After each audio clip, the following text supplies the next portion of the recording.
I think it's first right to give Tom Brady kudos for what he's done. Let's start there. Let us give Tom Brady his flowers and let's give him his kudos and let us sort of celebrate what he's done in the NFL, which I think is amazing. I think it's amazing.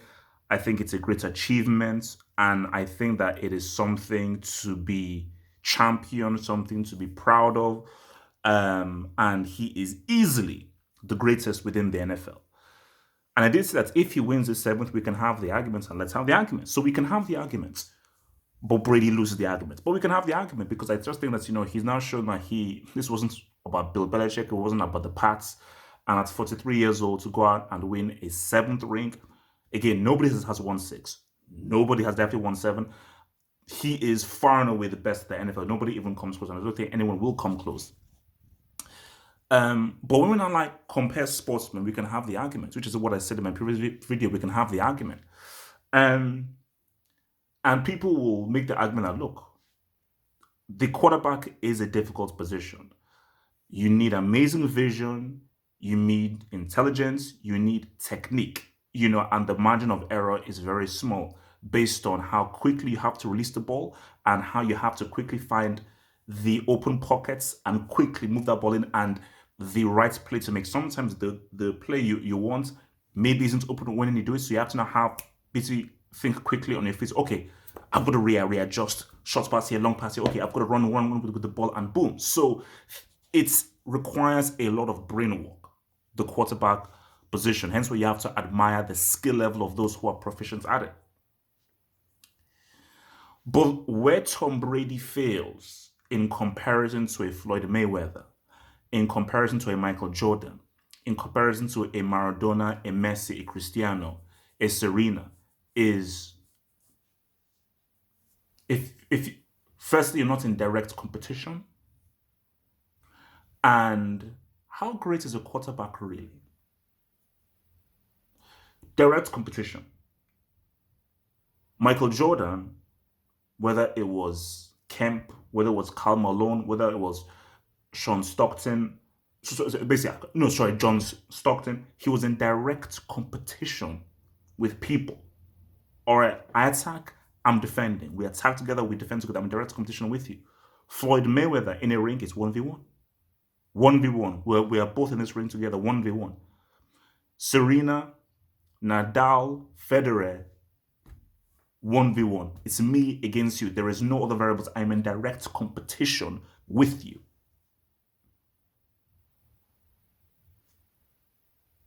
For what's it called? Cristiano, Messi, Maradona, Ronaldo, we're right there. I'm in direct competition with those people that I am facing. There's no reliance on anyone.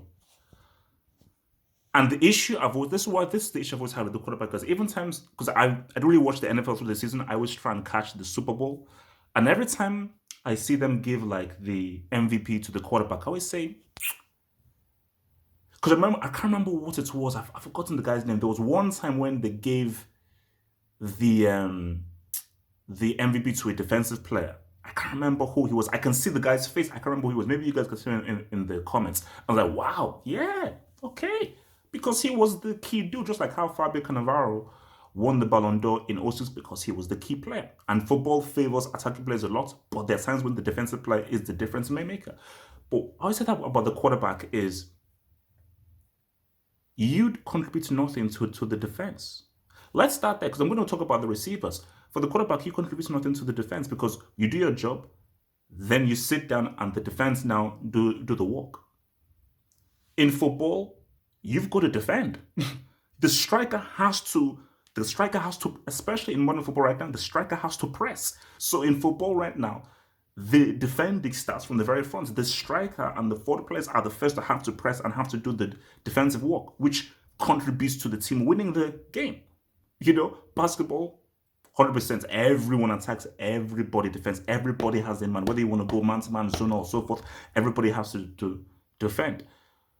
But in the NFL, the quarterback just sits down while the defense have to defend. Now, if those defenders don't do their work, you probably lose the game. If the defenders keep on, allowing touchdowns each time, this puts much more pressure on you. But at the same time, if let's say you mess up, you mess up, but the defense is not allowing a touchdown each go around.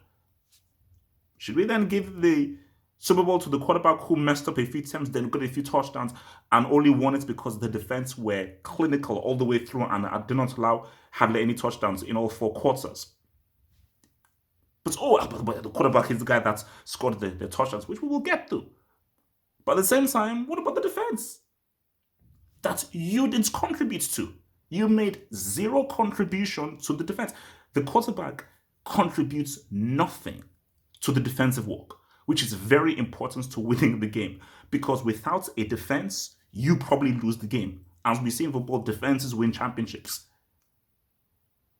You know, go look at that Spain team. That Spain team will tell you, bro, Villa, Pedro, what's it called? Iniesta, Xavi, people were very important to us winning, not because of what they did with the ball, what they did without the ball, and how hard they worked without the ball, which is what made us so difficult to defeat. It's not what we did with the ball, it's how difficult we made it for the opposition when we had the ball, which was a team effort. Everybody contributed defensively. Now, attacking wise, they did the thing, but defensively, everybody contributed, specifically the forward players. But for the attacking team, the quarterback, you do nothing defensively. And defense is part of sports. Team sport, defense is very important. Because you can say, oh, well, if you don't score touchdowns, if you don't score goals, you don't win. True. But if you allowing goals and you're allowing more goals than you score, you're allowing more touchdowns than you score, you also lose as well. So the defense is just as important as the attack. They are both as important as each other in order to win the game. And the other thing as well is the quarterback. I've always looked at it and said, because I can't remember, there was one that I watched, I think with the Pats, where I think it was Gronkowski that made a catch. And I remember saying to myself was that a good throw? Or was that an amazing catch? Because there are times when, that was an amazing throw, you should eat that is been put on a plate to you. There are times where it's like a Hail Mary. You're like, oh, geez, I'm going to get picked, throw.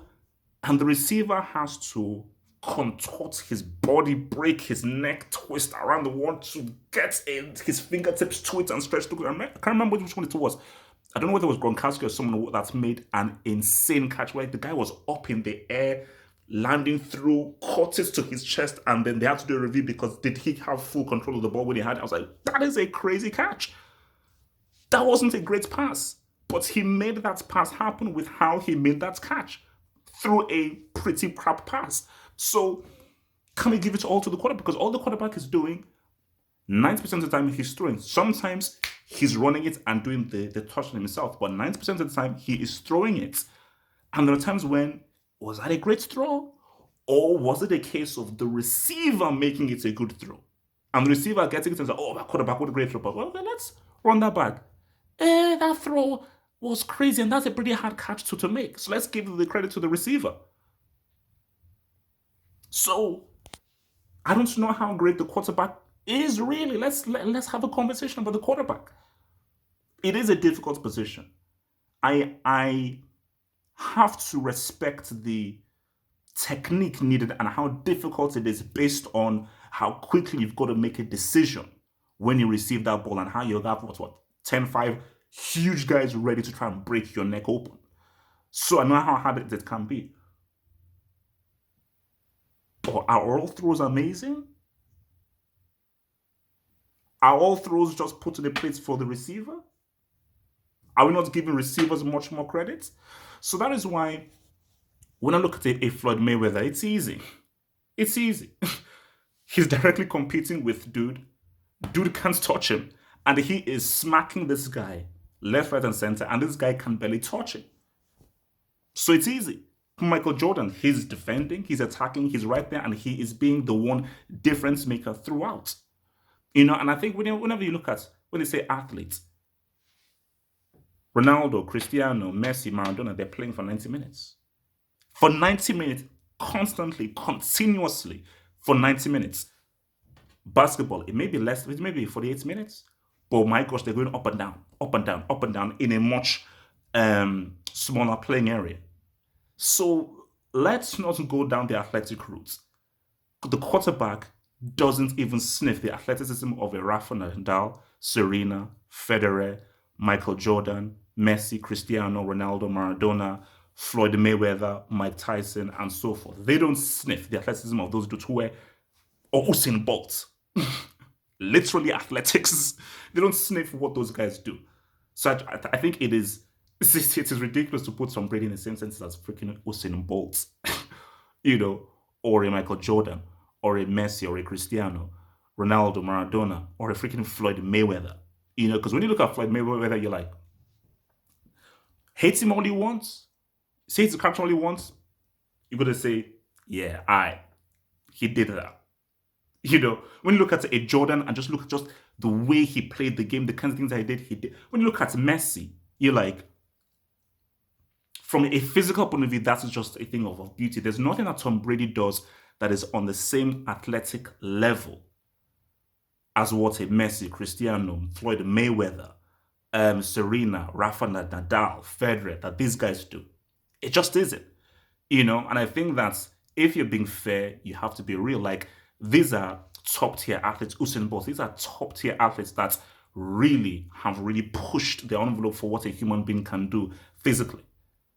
But you still respect Tom Brady, 43, for within the context, because I love sports and I love paradigms of sports and sports that have specific rules. So I respect what is done for NFL within those rules. That is, you have to respect that. At 43 years, you have to respect that within the context of that sport and NFL. But when we move outside of the paradigm of that sport and move on to other sports, I think Tom Brady falls very short when we now look at the other sporting grades. The other sporting grades, And when I look, and when you think about Dodd, degree of difficulty, I think one stands out. And you know what it is? Rumble in the Jungle, Ali against George Foreman, because we all know the incredible Dodd, aka degree of difficulty, that was before that boxing fight. Hindsight is 2020. We all knew what people were saying before that bout. I don't think Brady has ever had that kind of Dodd degree of difficulty. So that's my views. Tell me your thoughts. Tell me your views in the comments below. Do you agree? Disagree? Let's have a discussion about this, man. Like that vid, subscribe. Subscribe, like.